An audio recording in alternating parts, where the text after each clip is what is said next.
My ex-fiancé refused to respect my boundaries, so I married his best friend. Back in 2019, I had just moved my long-term partner into my house due to a series of poor life choices on his end. It had been a rocky relationship for most of its duration, but I was young and dumb. I believe this was him wanting to commit and truly start our lives. By early 2020, we were engaged. I was a full-time university student, sole caretaker for my mentally disabled mother, and taking care of the house and our pets.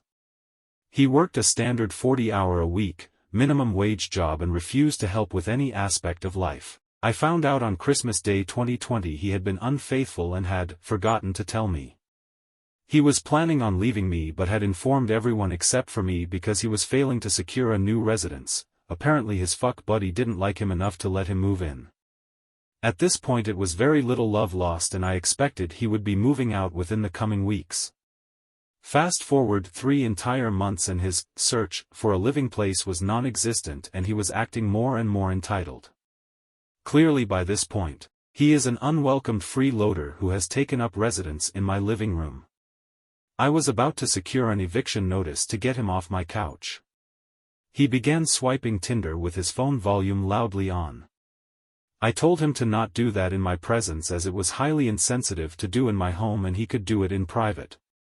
This continued, so I told him I would sleep with one of his friends. It was said in a moment of anger and was more of an empty threat at the time. However, I am known for seeing goals to their completion. I messaged the guy who was supposedly my ex's best friend and the best man for the wedding. It turns out he didn't even consider my ex a close friend and my ex had acted similarly terrible to this guy previously as well. We bonded over our terrible experience, hit it off really well in general, and started dating.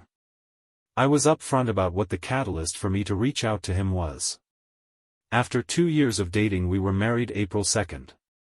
He watched me graduate with that bachelor's degree my ex disliked. I'm halfway through my master's, and my husband works in a specialized steady field that supports us. Last I heard my ex got kicked out of his dad's house, never was able to officially date his side chick, and has not made any choices to better his life.